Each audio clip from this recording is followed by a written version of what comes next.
tout le monde, je vous souhaite la bienvenue à une autre entrevue aujourd'hui du Télésommet Réseauté Autrement. Aujourd'hui, j'accueille avec moi Biba Pedron, vraiment extraordinaire, que j'adore, une business and mindset coach extraordinaire, marketing expert et également, puis pourquoi je dis expert et non expert, c'est que Biba a fait la transition il y a 15 ans de partir de la France et s'établir aux États-Unis et devenir entrepreneur justement en réseautage.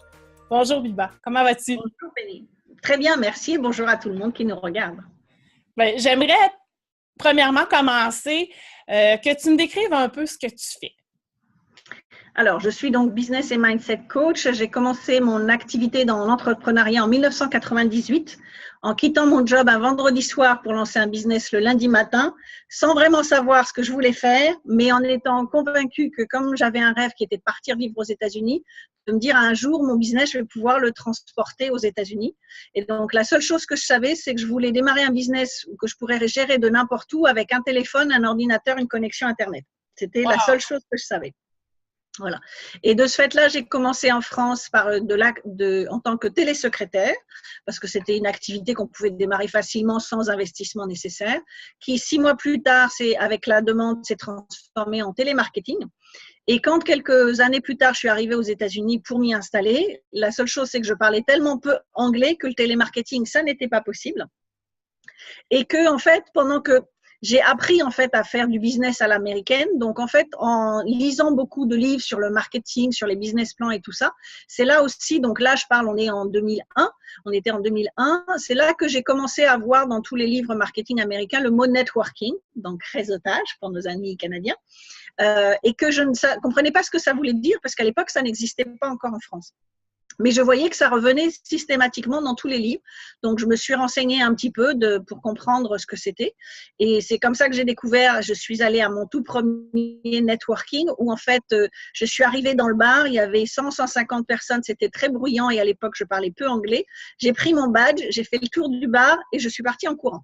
Ça a été ma première expérience. Et après, je me suis dit, bon, dans tous ces livres, je lis qu'en fait, grâce au networking, au réseautage, les entrepreneurs disent que 80% de leurs clients, ils les trouvent de cette façon. Donc, je me suis dit, c'est véritablement, si je veux vivre et développer mon business aux États-Unis, c'est vraiment quelque chose qu'il faut regarder de près. Donc, je suis allée à d'autres soirées. Et puis, en fait, comme il fallait, pour pouvoir m'installer aux États-Unis, il me fallait un visa. Et que développer ma société de télémarketing, c'était pas possible, comme mon anglais ne me le permettait pas. En fait, du coup, j'ai obtenu mon visa en montant une soirée parce que j'aimais bien le concept. J'aimais pas le fait qu'il y ait beaucoup de gens et que ce soit brillant, mais j'ai monté une société pour organiser des soirées de networking où là, je les faisais un petit peu différemment, c'est-à-dire que je n'invitais que 25 personnes, ce qui m'a permis de régler 2 de mes problèmes. Un, le fait que je sois timide et que c'est pour ça aussi que j'étais partie en courant la première fois parce que je ne me voyais pas aborder les gens. Donc, le fait d'être l'hôtesse de l'événement, les gens venaient à moi. Donc, ça a réglé mon problème de timidité. Et ça a réglé mon problème du fait que je ne parlais pas très bien anglais puisque du coup, les gens venaient me parler et comme ils étaient individuellement, je pouvais leur demander de répéter ou de parler plus doucement. Et puis surtout, ça me permettait, en n'ayant que 25 personnes, de pouvoir connaître les gens, de savoir qui était là, ce qu'ils faisaient et qu'est-ce qu'ils cherchaient. Et c'est comme ça qu'effectivement, j'ai commencé à mettre les gens en relation, les uns avec les autres, que c'est devenu un peu ma spécialité. Et c'est comme ça également qu'en moins de 2 ans, les Américains ont commencé à m'appeler The Connection Queen parce qu'ils savaient qu'en dehors d'organiser les événements, j'étais toujours là pour mettre les gens en relation. Donc voilà. Et puis après, effectivement, mon activité s'est développée. Les gens m'ont demandé comment j'avais développé ma visibilité aussi rapidement dans un pays qui n'était pas le mien. Et donc c'est là où les gens sont venus me demander qu'est-ce que je faisais, comment j'avais fait pour développer ma visibilité et comment j'avais utilisé le networking pour développer mon business. Donc ce qui fait qu'avec la demande, petit à petit, je suis devenue coach puisque ça s'appelait comme ça, d'accompagner des gens. Donc, je suis devenue coach. Il y a eu le networking en premier. Ensuite, les réseaux sociaux sont arrivés où là, pareil, les gens me demandaient un petit peu comment j'avais fait pour développer une visibilité aussi rapidement. Donc, j'ai coaché les gens sur les réseaux sociaux et petit à petit, en fait, je me suis aperçue que le networking et les réseaux sociaux, c'était deux outils marketing, mais qu'il y en avait d'autres. Donc, c'est pour ça que mon coaching s'est développé plus largement au marketing, au personal branding et que c'est pour ça aujourd'hui que je suis devenue expert en marketing. Et que le mindset, pourquoi le mindset? Parce que en fait, on se rend compte que si on veut développer un business correctement, si on n'a pas le bon mindset, on peut faire ce qu'on veut en marketing, ça ne fonctionnera pas. Exactement. Donc le mindset, voilà, on est obligé de passer par là. Et c'est aussi quelque chose que j'ai appris quand je suis arrivée aux États-Unis au début, où je voyais bien que les Américains fonctionnaient pas comme nous et que justement ils avaient un mindset qui était beaucoup plus positif que nous Français. Ah, wow! C'est intéressant de voir le changement de culture et de pouvoir s'adapter. Et tu as su t'adapter, en fait, au contexte socio-culturel, adapter justement le réseautage, le networking en lien avec développer ta business. Aujourd'hui, ça fait quand même quelques années que tu es aux États-Unis. Le réseauter autrement, tu vois ça comment? Aujourd'hui, dans le contexte entrepreneurial d'aujourd'hui, là, comment est-ce que tu as changé les façons de faire? J'aimerais ça que tu m'en parles un petit peu. Alors, c'est vrai que dans la communauté francophone, quand j'ai démarré, donc il y a 15 ans, c'est vrai qu'on ne connaissait pas le networking. Aujourd'hui, c'est vrai que, bon, je suppose qu'au Canada, c'est un peu la même chose. En France, ça s'est effectivement bien développé. Maintenant, les gens savent de mieux en mieux, bien que tout le monde ne sait pas encore exactement ce que c'est. Mais que, en fait, réseauter autrement, c'est surtout, notamment pour les entrepreneurs, c'est savoir se connecter avec les bonnes personnes pour voir quel est l'intérêt. C'est pas l'intérêt dans les personnes, c'est quel intérêt on va en pouvoir apporter à son business. Parce que le tout, c'est qu'on peut se connecter avec tout le monde, mais c'est un peu comme les clients. Quand on parle du client idéal, si on essaie de vendre à tout le monde, on vend en personne. Donc, si on essaye de se connecter avec tout le monde, quelque part, on se connecte avec personne non plus. Donc, c'est vraiment réseauter autrement. Pour moi, c'est vraiment être stratégique dans sa façon de rencontrer les gens, le type de connexion qu'on a envie. Justement, ça ait un sens par rapport au business que l'on fait, qu'on puisse apporter des choses aux autres et que les autres, vice-versa, puissent nous apporter des choses. Donc, il faut être un peu stratégique sur sa façon de rencontrer les gens et pas se dire, je vais aller à un événement juste parce qu'il y a un événement, c'est gratuit ou ça coûte 10 euros, 10 dollars ou autre et c'est l'occasion de sortir. Et c'est là aussi que j'ai vu au début la différence entre les soirées networking aux États-Unis et en France. C'est-à-dire qu'en France, c'était plus, j'y vais pour aller boire un verre. Si éventuellement je fais une connexion business, tant mieux, mais c'est pas la priorité. Alors qu'aux États-Unis, c'est complètement différent. Ils viennent uniquement pour le business. Ils n'ont pas de temps à perdre. Business is business. Donc, ils viennent véritablement pour connecter. Le seul ennui, même aux États-Unis, c'est que beaucoup de gens font l'erreur, font la confusion entre networking and selling, comme on dit aux États-Unis, entre réseauter et vendre. C'est-à-dire le réseautage, le networking, c'est pas du tout, on n'est pas du tout là pour vendre ni pour se vendre. On est vraiment là pour se présenter et pour que les gens sachent qui on est, ce que l'on fait, ce que l'on propose, à qui on s'adresse. Donc, c'est entre guillemets une présentation de nous-mêmes qu'on doit faire et à aucun moment dans une soirée, rencontrer les gens et essayer de leur vendre quelque chose. La vente, elle arrive vraiment dans un deuxième temps, une fois qu'on a fait la relation. C'est-à-dire qu'il y a la connexion et après, il y a la relation et ensuite la relation sur le long terme. Et c'est justement avec cette relation sur le long terme qu'on va savoir si nos connexions, elles fonctionnent ou pas. Ah, tout à fait. Et là, tu as parlé de beaucoup de liens entre le réseautage et ton expertise. Est-ce qu'il y a d'autres liens supplémentaires que tu aimerais partager avec nous? D'autres liens par rapport à… Entre ton expertise et le réseautage? En fait, c'est-à-dire que ce qui est assez étonnant, c'est que moi, justement, c'était pas une expertise quand je suis arrivée aux États-Unis, puisque je le connaissais pas, mais ça l'est devenu. Et en fait, je me suis aperçue que c'est devenu une expertise parce qu'on mettait un nom sur le fait de connecter les gens. Mais en fait, c'était sans connaître le concept du networking ou du réseautage avant quand j'étais en France. Ça a toujours été quelque chose que j'ai fait de façon innée. Toujours mettre les gens en relation en disant, tiens, toi, tu as besoin de ça, j'ai entendu un tel qui a besoin de ça. Donc, en fait, c'est assez intéressant de voir que c'était une alors je ne sais pas si ça s'appelle une qualité ou quelque chose que je faisais, qui est devenu une compétence et une expertise par la suite, et que effectivement, on n'a pas besoin d'en faire son métier, comme moi au démarrage, j'en ai fait mon métier d'organiser des soirées, mais je pense que mieux on est connecté, plus on a de chances de réussir, que ce soit dans sa vie personnelle ou que ce soit dans le business. Mais il faut savoir entretenir ces relations. C'est-à-dire qu'on ne va pas à un événement une fois et puis on dit bonjour à quelqu'un 3 minutes et puis après il ne se passe rien, parce que là, bien évidemment. Et pareil, dans les soirées, l'erreur des gens, c'est que souvent, et moi j'avais fait un membership, donc ça veut dire que les gens pouvaient être inscrits à l'année, et j'avais des gens qui au bout de 6 mois ne revenaient pas, en disant bah oui, mais on finit toujours par voir les mêmes personnes. Et en fait, le networking qui fonctionne, le réseautage qui fonctionne, c'est justement de voir les mêmes personnes encore et encore et encore. Parce que la première fois, on va se parler 3 à 5 minutes, donc on ne sait rien de l'un de l'autre. On va éventuellement échanger un email le lendemain où on va poursuivre un petit peu. Maintenant, en plus, bon, il y a les réseaux sociaux, donc on va se suivre sur les réseaux sociaux. Mais si on en reste là, il ne se passe rien. Donc, le fait de retrouver les gens à des soirées networking ou si on fait partie d'un club ou des choses comme ça, plus on va voir les gens, plus on va apprendre de choses sur eux et vice-versa, plus ils vont apprendre sur nous. C'est-à-dire qu'on va d'abord découvrir la personne, l'entrepreneur et on va connecter avec l'entrepreneur. Et plus on va connecter avec eux, plus on va connaître la personne. Et en fait, c'est une fois qu'on connaît la personne, qu'on sait plus de choses sur elle, qu'on a confiance en elle, qu'on est prêt non seulement éventuellement à travailler avec elle, mais aussi de donner son nom à quelqu'un d'autre. Et c'est à ce moment-là que le bouche à oreille va aussi fonctionner. Donc, j'avais interviewé il y a quelques années pour la sortie de mon livre justement sur le networking, puisque j'ai un livre qui s'appelle Stop Pitching and Start Networking, que j'avais sorti en 2015 aux États-Unis. Et pour l'occasion, j'avais interviewé Ivan Misner, qui est le fondateur de BNI. Donc, BNI, c'est un networking, ça existe dans plus de 40 ou 50 pays. Donc, et je crois que ça existe depuis une quarantaine d'années. Je crois que ça a été vraiment le premier organisme international qui existe. Et en fait, il m'expliquait que la façon dont ça fonctionne, les connexions avec les gens, c'est qu'avec des statistiques qu'il avait fait dans ces groupes, c'est que la première année, les gens sont là juste pour faire connaissance. La deuxième année, les gens commencent à se connaître véritablement et commencent à échanger un peu. Et c'est véritablement la troisième année où là, c'est l'explosion, ça fait la différence, où là, les gens commencent vraiment à échanger des clients, à échanger des références.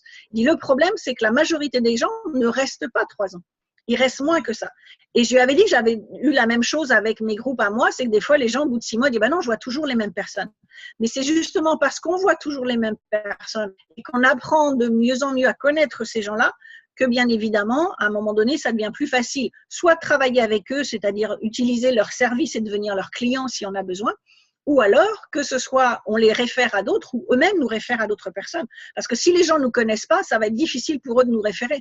Parce que si on réfère quelqu'un à une autre personne qui n'a pas un bon service, ça va nous retomber dessus. Donc, on est obligé d'attendre effectivement de connaître suffisamment la personne et plus on sait de choses sur la personne, plus on va pouvoir la recommander à d'autres.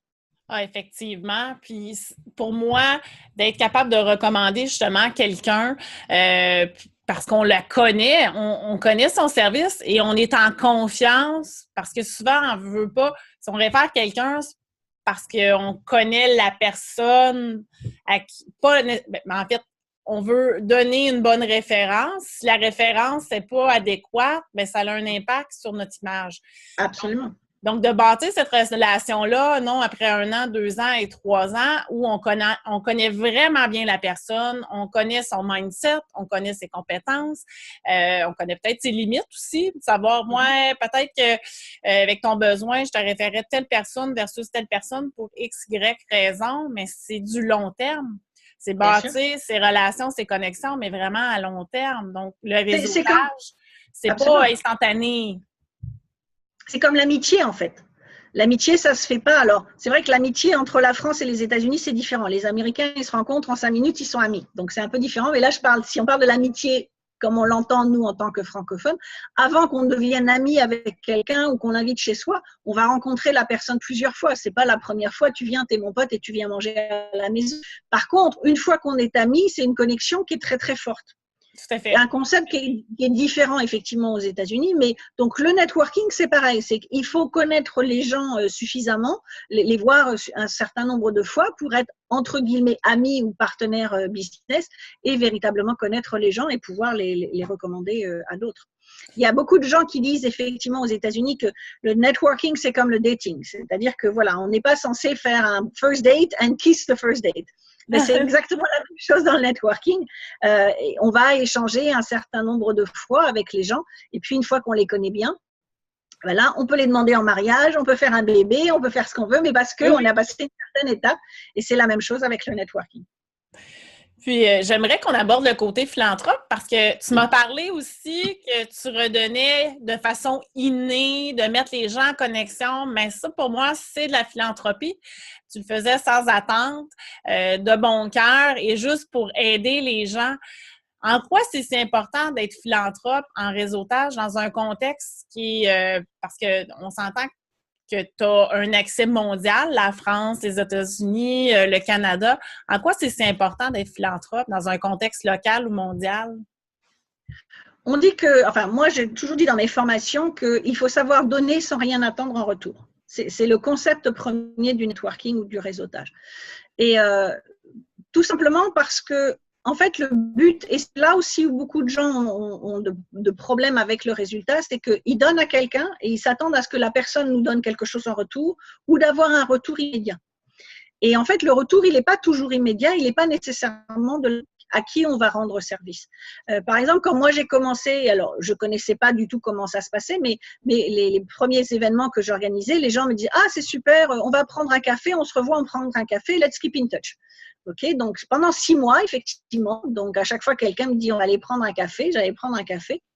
Et pendant 6 mois, je me suis aperçue que finalement, je donnais beaucoup et que j'avais pas l'impression de voir le retour. Alors, je passais mes journées pratiquement chez Starbucks à prendre des cafés ou des thés, mais je me disais, c'est à quel moment on voit le retour. Et effectivement, c'est là où il faut pas s'attendre à nécessairement quelque chose de suite et qu'il faut pas être avare des informations qu'on va donner ou des mises en relation. Parce qu'effectivement, ça m'a pris 6 mois pour bâtir ma crédibilité également. Mais une fois que les gens ont su me connaître et ainsi de suite, là, c'est là où effectivement, après, c'est revenu que, notamment, moi, je donnais aux autres et que ça finit par revenir.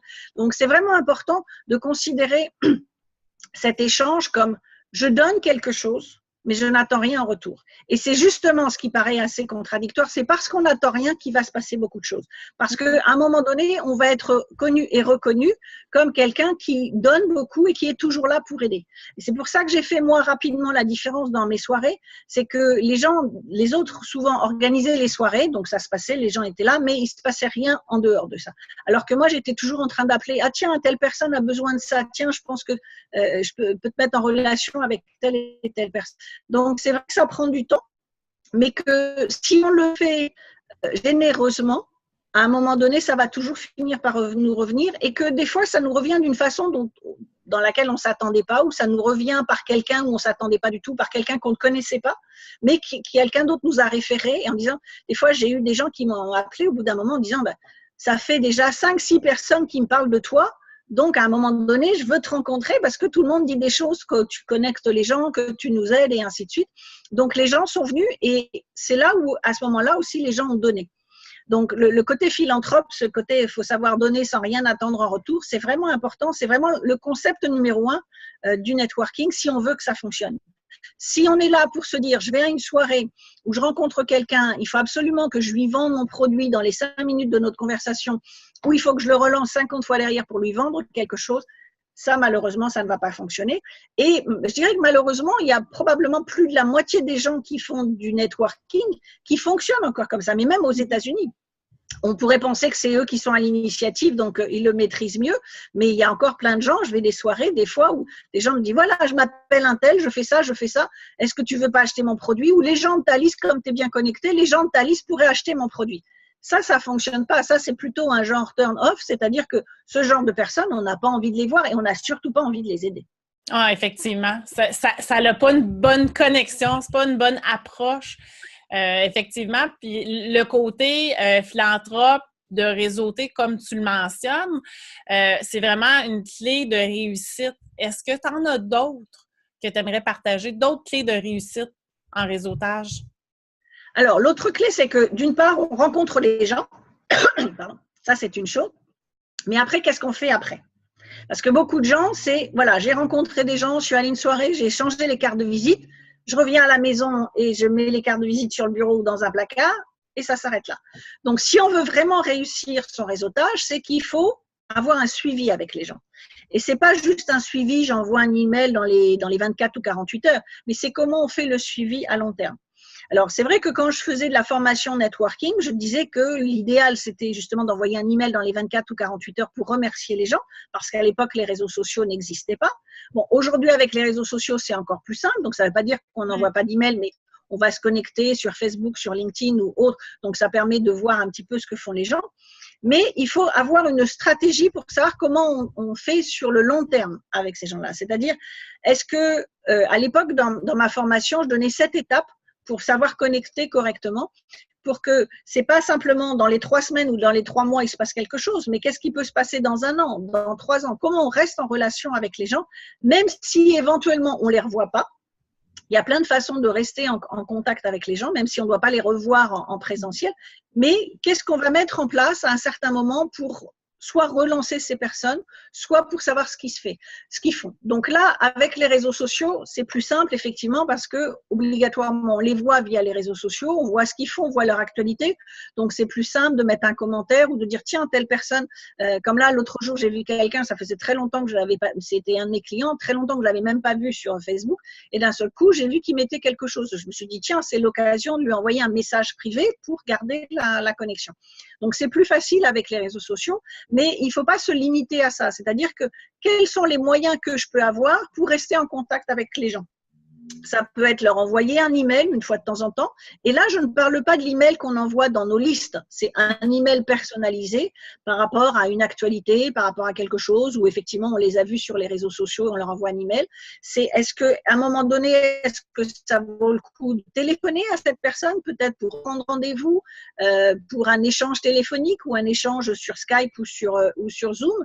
Est-ce qu'à un moment donné, on ne peut pas envoyer quelque chose par courrier, que ce soit une offre promotionnelle éventuellement, mais pas simplement. Ça peut être une carte de vœux, ça peut être une carte d'anniversaire, ça peut être ce genre de choses. Moi, je sais que par exemple, mes membres, à l'époque, j'avais un système de cartes d'anniversaire et en fait, je pouvais l'envoyer. Alors, j'envoyais pas par Internet, c'est-à-dire les gens recevaient véritablement la carte en main par la poste, mais tout était fait par ordinateur. Et le fait que ce soit pas une carte virtuelle, mais que ce soit une carte que moi j'envoie et qu'ils reçoivent et qu'ils ouvrent, ça, donc, je leur envoyais systématiquement pour leur anniversaire. Ça, c'est une little touch qui fait la différence. Oui, tout à fait. Il y a aussi, par exemple, mes clients, maintenant, je leur envoie une carte pour la Nouvelle An. Les gens sont toujours surpris de recevoir une vraie carte écrite à la main. Parce que c'est quand même beaucoup plus simple d'envoyer sur les systèmes comme Dromadaire ou autre, dire j'envoie une carte virtuelle ou je mets un message sur ma page Facebook et je dis bonne année à tout le monde. Mais là, je prends le temps, alors ça me prend plusieurs soirées parce qu'il y en a un paquet à envoyer, mais c'est toujours une touche personnelle.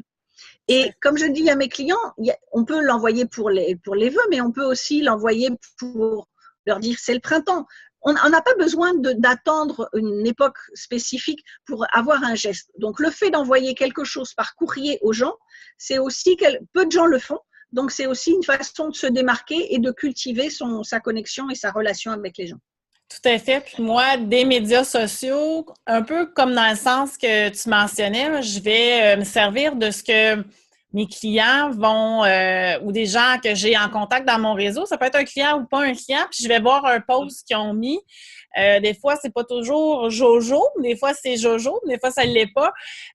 Donc, je vais prendre soit le temps de téléphoner pour dire « J'ai vu passer sur Facebook, par exemple, moi, c'est arrivé, puis il y a quelqu'un qui me l'a fait. Mon fils était aux soins intensifs, là, pas si longtemps, et il y a des gens qui m'ont appelé.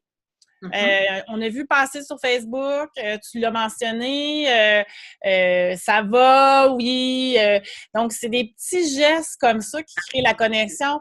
Ne serait-ce que, hey, t'es allé en vacances, je t'envoie un petit courriel, t'es reposé, tu me sembles reposé, les images, tu étais en plein bonheur, mais je te souhaite une belle continuité, puis entre ta prochaine vacances, puis à bientôt, tu sais. Juste des petits un petit courriels geste qui fait la de cœur à différence. cœur, par exemple, quand je le fais, c'est pas machinal, c'est vraiment que j'ai le goût de le faire pour justement créer cette connexion-là ou maintenir. En fait, c'est pas créer la connexion, c'est la maintenir et la bâtir. Donc, puis par la forme, ça fait en sorte que quand moi, je pose quelque chose, ils viennent m'écrire en privé, soit dans Messenger, soit un courriel, soit un appel. Donc, je trouve ça vraiment génial. Puis c'est de là où on prend les réseaux sociaux et on emmène à un autre niveau notre réseautage, mais bâti et à le bâtir, mais sur du long terme, comme tu disais, là, du 3 ans, du 2-3 ans et 10-15 ans même. Là. Donc, c'est vraiment intéressant d'être capable de faire ça. Le réseautage, c'est sûr qu'on en parle beaucoup d'un point de vue business et business, parce que veux pas, le réseautage à la première forme, c'est pour justement développer son réseau d'affaires. Moi, ce que je trouve intéressant, c'est d'apporter le réseautage à un autre niveau, donc de le mettre en application dans sa vie personnelle. Qu'est-ce que tu en penses de mettre ça, justement, le réseautage et le mettre en application dans sa vie personnelle? Tu penses quoi Je pense que beaucoup de gens le font sans savoir, sans mettre un mot dessus. Par exemple, si j'ai besoin d'une référence pour un médecin, comme par exemple en France récemment, j'ai déménagé en France dans une ville que je ne connaissais pas, donc il faut chercher médecin, dentiste et ainsi de suite. Donc là, finalement, on demande aux gens qui est-ce que tu connais ou qui est-ce que tu me recommandes. Donc quelque part, c'est du réseautage, même si on ne met pas le mot réseautage dessus, mais c'est quelles sont les connaissances que tu peux me recommander. Donc ça, c'est des choses qu'on peut utiliser également. Et quelque part, c'est pareil, on le fait, ça peut être recommander un produit. Tiens, j'ai taché mon canapé, est-ce que tu connais pas un produit qui peut m'aider? Donc finalement, je pense que dans la vie personnelle, on a tendance à le faire machinalement sans y penser. C'est dès que ça devient business qu'on n'ose peut-être plus demander de la même façon. Mais je pense que dans la vie privée ou dans la vie personnelle, par exemple, les gens qui cherchent un emploi, qu'est-ce qu'on fait quand on cherche un emploi? L'idéal, c'est de parler aux gens autour de soi en disant ben voilà quel type d'emploi je cherche, si vous connaissez quelqu'un ou une entreprise qui cherche quelque chose. Donc c'est assez contradictoire parce qu'on le fait instantanément dans la vie privée sans mettre de mots dessus et tout le monde trouve ça normal. Dès qu'on commence à parler business ou job, alors avant, ça se dit moins, mais avant on parlait de piston. Je ne sais pas si on parlait de piston en France, mais au Canada, mais en France on disait ah bah oui, tu as eu ton job grâce à telle personne, tu as été pistonné. Mais en fait, non, c'était juste une recommandation. Effectivement, ça facilite parce qu'on a une recommandation. Oui. Alors, on utilise, même en France, on utilise moins le terme de pistonné, mais je pense que justement, parce que le mot connexion et réseau est apparu. Donc, voilà, c'est ton réseau qui t'a permis d'obtenir un job. Donc, je pense qu'en fait, on n'y réfléchit pas à titre personnel, on le fait. Et par contre, les gens qui ne le font pas, ben, n'hésitez pas à le faire, parce qu'il y a beaucoup de gens qui soit sont timides ou n'ont pas confiance en eux et qui ne vont pas oser demander. Donc, on peut demander un certain nombre de choses. Après, il faut faire attention sur comment on le demande. C'est-à-dire que quand on demande quelque chose, qu'on a besoin d'un service, c'est pas « Ok, qu'est-ce que tu vas me donner et moi je prends ». C'est pas du tout dans ce sens-là. C'est comment vous pouvez m'aider ou comment vous pouvez me mettre en relation. Et pareil, dans le business, c'est toujours si je dois demander quelque chose à quelqu'un, c'est qu'est-ce que je peux apporter à l'autre avant même de demander quelque chose. C'est-à-dire, le but, c'est toujours pareil. On donne avant de recevoir. Donc, qu'est-ce qu'on peut faire pour l'autre avant de demander une faveur à quelqu'un? Voilà. Qu'est-ce que je peux faire pour toi? En échange, qu'est-ce que tu peux faire pour moi? Tout à fait. Et ça, c'est valable dans la vie privée. C'est super intéressant. Puis j'aimerais revenir sur le côté emploi parce que les gens n'y pensent pas. Puis même en tant qu'entrepreneur, des fois, on va chercher un employé, on va soit utiliser une agence, on va le mettre dans le journal local ou dans les médias sociaux maintenant. Il y a beaucoup de sites justement reliés à l'emploi. Mais à la base, on donne certains critères de ce qu'on a de besoin, mais le fit parfait de mes expériences, parce que j'ai été longtemps en recrutement, en ressources humaines, et les fits parfaits, souvent, c'était une référence. Parce que la personne connaissait vraiment bien les forces et les faiblesses de la personne, connaissait les besoins et les attentes, me disait « Ah, je connais quelqu'un qui pourrait combler ce poste-là parce que X, Y raison. » Et souvent, les matchs étaient mieux et plus durables. Donc, la personne restait plus longtemps aussi en emploi ou restait vraiment longtemps dans son emploi parce que justement, il y avait eu une bonne connexion entre, dans le fond, il y a 3 personnes, l'employé, l'employeur et la personne qui a mis en relation. Donc, et les gens ne pensent pas à ce niveau-là d'utiliser vraiment leur réseau en recherche d'emploi, puis c'est en lien vraiment avec le réseautage, mais d'un point de vue personnel, jumelé avec le côté professionnel. C'est-à-dire qu'il faut pas hésiter à exprimer ce dont on a besoin et ce que l'on cherche. Il ne faut pas demander ou quémander, parce que ça, c'est 2 choses différentes. Si on est quémandé, on dit vous n'avez pas un job, et comme je me souviens, par exemple, dans une soirée networking, il y avait une personne un jour qui était venue, il y avait des Français qui venaient de temps en temps à mes soirées, et à l'époque, les Français ne savaient pas exactement ce que c'était le networking. Là, on parle il y a 15 ans, ça a changé aussi. Mais une personne vient me voir, une Française, elle me dit, moi, je viens d'arriver aux États-Unis, je cherche un job. Vers qui vous voulez m'envoyer? Je dis, mais ça ne fonctionne pas comme ça. Je dis, déjà, quel type de job vous cherchez? Ah, n'importe quoi, je peux faire n'importe quoi. À qui vous voulez que je parle? Je dis, non, ça ne fonctionne pas comme ça. Déjà, il faut savoir, surtout en plus aux États-Unis, il faut être super précis sur le job. Une fois que vous savez exactement quel type de job vous voulez, quel type d'activité, là, éventuellement, mais c'est pas je cherche un job, dites-moi à qui il faut que je parle. Donc, on n'est pas là pour demander ou pour quémander, on est là juste pour exprimer ce que l'on cherche. De la même façon qu'entre professionnels, on va à une soirée networking, on se présente en tant qu'entrepreneur, on n'est pas là pour vendre. Donc, si on cherche un job, c'est de dire aux autres, et plus on va dire à un maximum de personnes ce que l'on recherche, plus on a de possibilités que Pierre, Paul, Jacques nous connectent avec la bonne personne. Mais c'est exprimer ce que l'on cherche. C'est pas demander ou quémander en disant est-ce que tu connais pas quelqu'un qui peut me donner un job? Parce que là, dans ce sens-là, pour le coup, ça fonctionne pas. Ah, effectivement. Et le temps avance si rapidement parce que c'est tellement intéressant de jaser avec toi aujourd'hui. Et on est à la fin.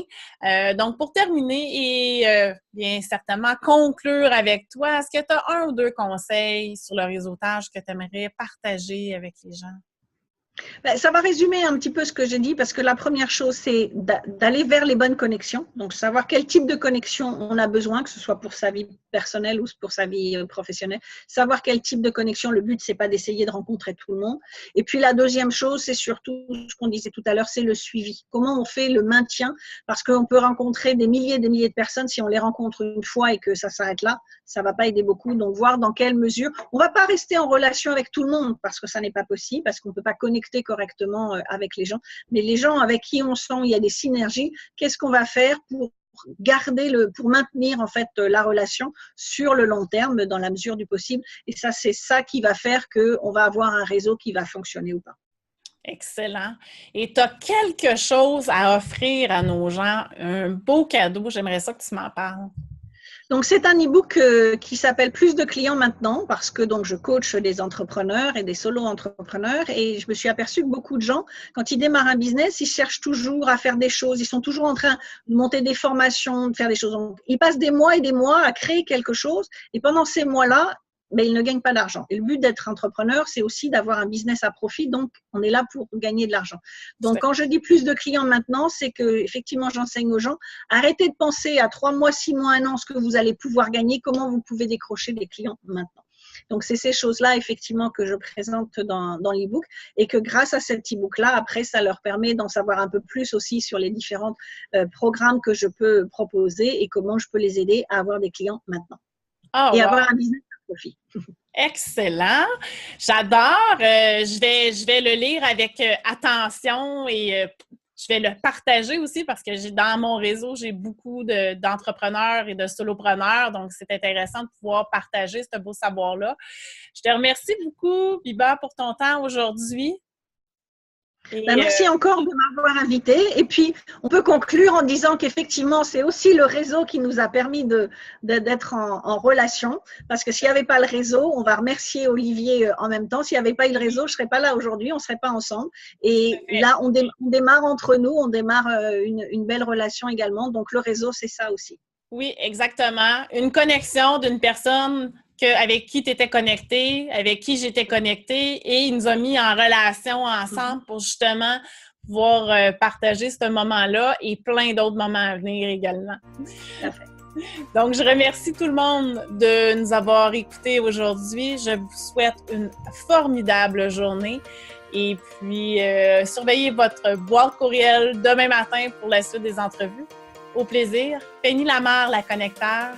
Biba Pedron, Business and Mindset Coach, Marketing Expert. Merci, Biba. Bye bye.